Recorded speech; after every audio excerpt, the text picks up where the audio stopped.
Falar dos sistemas de produção de pescado demanda uma compreensão muito clara de que a pesca é um segmento do extrativismo, ou seja, representa a captura de pescado de organismos aquáticos que são, nesse caso, retirados do ambiente natural para atendimento das necessidades humanas, em especial a alimentação, e de que a aquicultura é um segmento da agropecuária. É uma atividade que compreende vários ramos de criação ou cultivo desse pescado em cativeiro.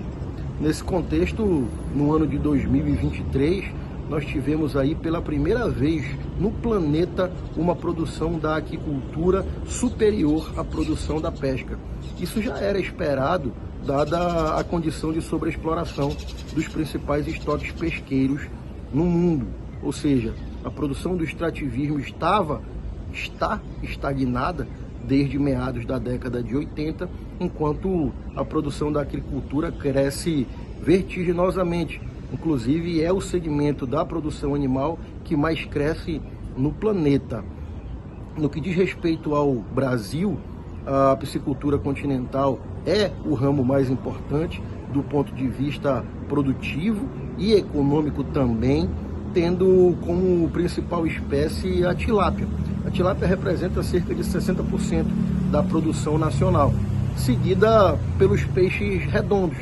Peixes redondos compreendem espécies nativas e seus híbridos, em especial de tambaqui, de pirapitinga e de pacu, e é o grupo mais produzido no que diz respeito a essas espécies de ocorrência natural em nosso país. Isso se dá principalmente nos estados da Amazônia Legal,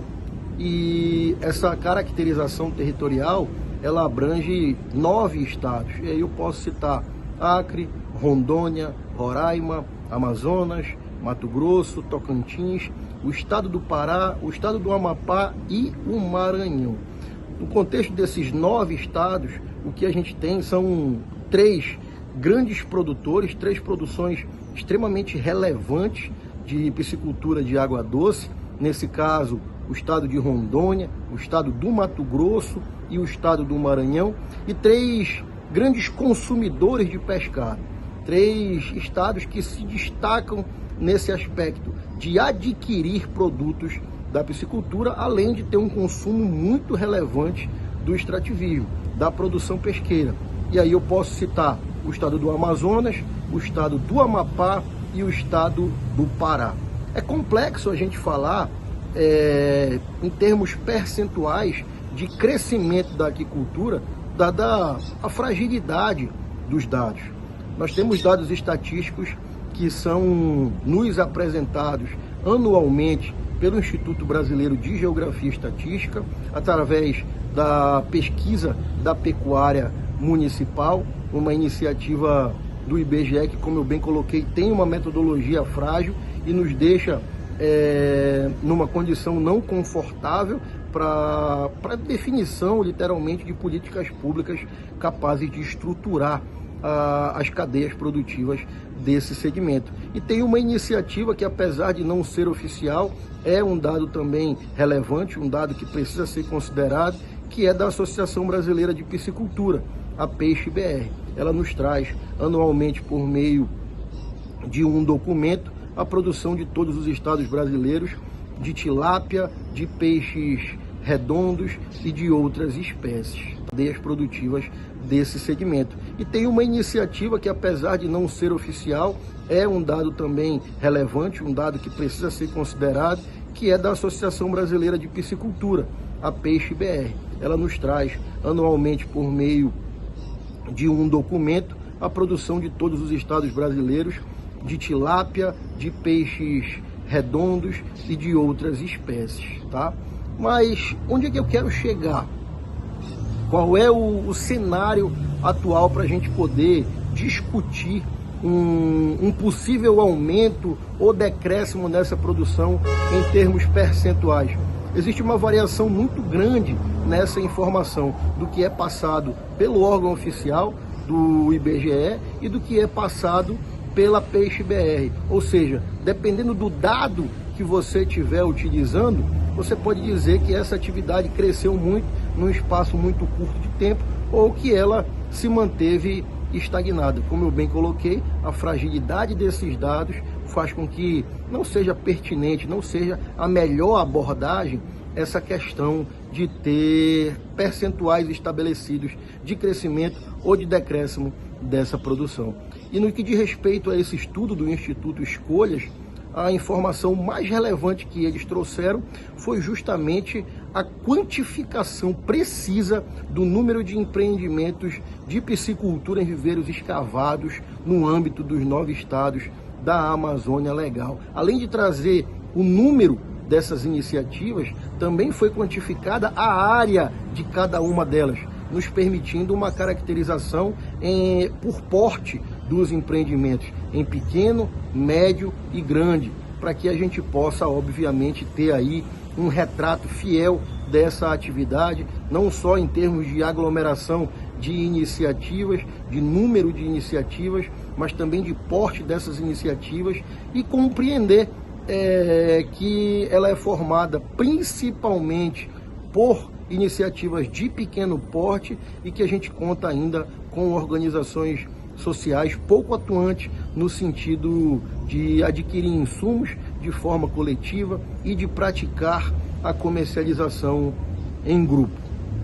Isso é intensificado em termos de dificuldade quando a gente reconhece que a piscicultura nesses estados da Amazônia Legal, ela tem um baixo nível de industrialização, dada a demanda desses principais consumidores de pescado que eu coloquei. Volto a citar o Amazonas, o Pará e o Amapá. A demanda é principalmente por peixe inteiro fresco, ou seja, é um peixe que não passa pela indústria, um peixe que não é industrializado, não sofre nenhum tipo de processo de agregação de valor no que diz respeito a cortes nobres e no que diz respeito à ampliação da vida de prateleira. Essa é uma realidade que está mudando e que precisa mudar para que essa produção de peixes nativos, em especial redondos, possam vir a conquistar novos mercados, não só no Brasil, mas no mundo. Atualmente, a produção da Amazônia, ela atende principalmente a Amazônia, dada essa baixa industrialização e as poucas iniciativas de marketing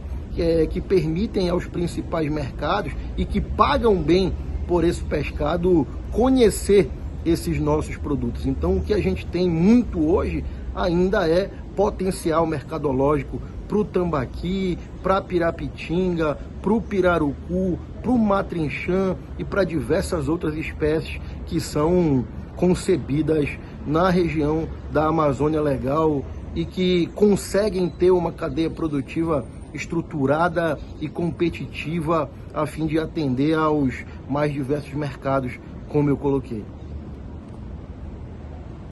É necessário ter em mente que o atual cenário de crise na pesca do camarão da Amazônia, o Macrobrachium amazônico, nos estados do Pará e do Amapá, ela perpassa basicamente por 3 fatores. 1, a sobrepesca. 2, a poluição aquática. E 3, a destruição de hábitats. Ou seja, não é um aspecto especificamente que vem causando esse problema. Então, historicamente, o incremento, o aumento do esforço de pesca, da capacidade de captura dessa espécie, direcionada a essa espécie, faz com que você tenha uma exploração excessiva, a ponto de não permitir uma reprodução capaz de repor aquele estoque. E isso, obviamente, leva a um quadro que compromete não só a subsistência, mas todos os elos da cadeia produtiva. Ou seja, é muito importante a gente ter em mente que o aspecto subsistência do ribeirinho é o que mais nos preocupa, mas a gente tem aí intermediários, a gente tem comerciantes, a gente tem muita gente que depende desse recurso enquanto fator gerador de trabalho e renda. Atualmente, tudo isso está comprometido por esses 3 fatores que eu acabei de colocar. O segundo deles, a poluição aquática, a gente sabe que é algo de relevante preocupação por parte de órgãos ambientais e que está constantemente na mídia no sentido de conscientizar a população através de ações de educação ambiental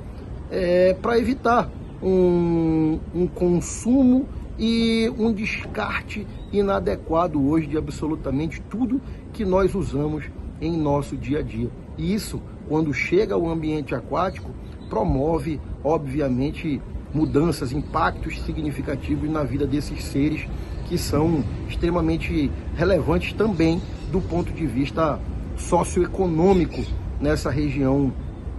da Amazônia. E no que diz respeito à destruição de hábitats, nós temos áreas de preservação permanente, nascentes, matas ciliares, que precisam urgentemente deixar de ser destruídas e de serem recuperadas para que a gente possa vir a ter nossos ambientes aquáticos saudáveis e isso obviamente venha a contribuir com a alimentação, a reprodução, o crescimento desses organismos, não só aqueles que a gente tem em mente em função do valor econômico, mas de absolutamente todos os organismos, sejam eles vegetais ou animais, que estão naqueles ambientes. Então esses 3 aspectos têm contribuído para esse cenário de crise da captura do camarão da Amazônia e é urgente e necessário que a gente venha a ordenar essa pescaria, mas apenas um marco regulatório, uma legislação não resolve o problema. É necessário que a gente venha com ações de fiscalização, com ações de educação ambiental, a fim de combater as 3 frentes, os 3 aspectos que vêm causando esse problema, comprometendo a subsistência de populações tradicionais no bioma amazônico, como eu bem coloquei, principalmente nos estados do Pará e do Amapá, e levando aí ao comprometimento da geração de trabalho e renda para diversas famílias na região. O estudo do Instituto Escolhas nos permitiu visualizar a quantificação de empreendimentos de piscicultura em viveiros escavados, que é a principal modalidade praticada nos estados que integram a Amazônia Legal, e também quantificou a área dessas iniciativas, a área que está em operação, a área que está inativa, e o que a gente pôde visualizar,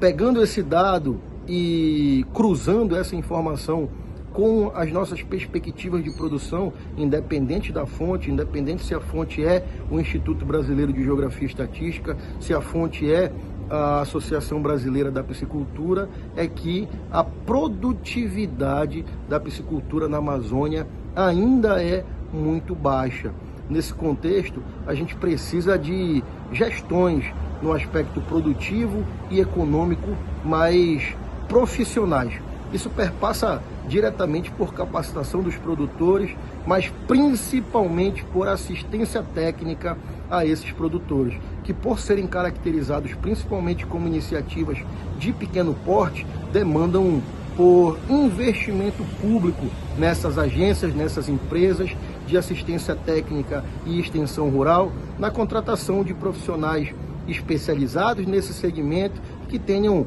condições de trabalho para prestar uma assistência técnica sistemática. E aí eu posso citar trabalhos que vêm sendo desenvolvidos pelas empresas de assistência técnica e extensão rural públicas